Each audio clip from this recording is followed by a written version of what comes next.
లంబాడీస్కు రుచగొలిపి వీళ్ళు రుచగొలిపి దాంట్లో అరెస్ట్ అయిన వాళ్ళు బంజారాస్ ఇంతమంది, బీసీలు ఇంతమంది ప్రచారం చేస్తున్నారు. రెచ్చగొట్టి ఈ జాతి లంబాడీ జాతిను రెచ్చగొట్టి ఈ విధంగా చేస్తున్నారనే ఉద్దేశంతో అంటున్నాడు ఆయన సంఖ్య. ఆయన ఏదో బీసీలకి రావాలని అంటున్నాడు, అట్లా అంటలేడు. సరే, నువ్వు అడిగేది నువ్వు అడుగుతావు. మీడియా సోదరులకు వచ్చిన హక్కు ఆలోచన మీకు ఎక్కువ ఉంటుంది కాబట్టి మీరు అడగాలి, తప్పేం లేదు. కానీ బట్ వన్ థింగ్ ఏంటంటే లంబాడీలకైతే ఈజీగా రెచ్చగొట్టవచ్చనే ఉద్దేశపూర్వకంగా ఇవాళ నేను అడుగుతున్నా కేటీఆర్ గారికి, ఎందుకు నిన్న సత్యవతికి పంపిండు, ఎందుకు కవితకు పంపిండు, శంకర్ నాయక్ ఎందుకు పంపిండు, ఆ చంద్రశేఖర్ ఎందుకు పోలే? పార్టీ ప్రెసిడెంట్ కదా చంద్రశేఖర్ గారు, పార్టీ ప్రెసిడెంట్ టిఆర్ఎస్ పార్టీకి. కేటీఆర్ వర్కింగ్ ప్రెసిడెంట్, ఆయన ఎందుకు పోలే? వాళ్ళిద్దరు వీళ్ళకి ఎందుకు పంపారు? లంబాడీలకు. లంబాడీకి ఎట్టి పరిస్థితిలో పనిచేస్తున్నారు మైబాదిషులో.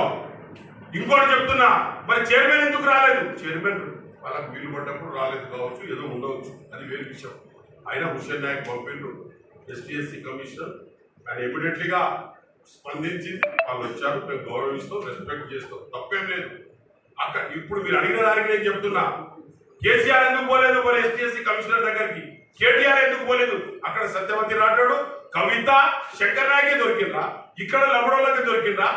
లంబడోళ్లకు బలి చేయాలనే ఉద్దేశం పూర్వకంగా ఆ రోజు సంఖ్యలు వేసి వేరున్న ఖమ్మం జిల్లాలో మిర్చి రైతులు పాపం మాకు రేటు గిట్టుబాటు ఇవ్వని అడిగిండు. ఏం అడగలే, అన్నం అడగలే, భూ అడగలే, గిట్టుబాటు ధర అడిగితే సంఖ్యలు లేచి జైలుకు పంపించిన ఇదే కేసీఆర్ ప్రభుత్వం. నోయిబాద్ మెడికల్ కాలేజీలో ఏంటి అరాచకాలు చేసిండు అది కూడా తెలుసు మాకు. కాబట్టి ఇవన్నీ కూడా ఉన్నాయి. నీకు కేటీఆర్ కు సిరిసిల్లలో మీనాకుమారి వచ్చింది ఢిల్లీ నుంచి, మేము పాదయాత్ర చేసినాం. ఆ రోజు కొట్టి జైళ్ళకు పెట్టిన రోజు ఎడిపోయిన కేటీఆర్, కేసీఆర్ అందరు చెప్పిన ఇవాళ. అది ఆ ఉద్దేశంతోనే ఆయన సంఖ్యలు చెప్పిండు తప్ప అదే విధంగా కాదు. కాబట్టి నువ్వేదో అడిగినావు బ్రదర్, కొంతమంది చనిపోయినా సరే చనిపోయిన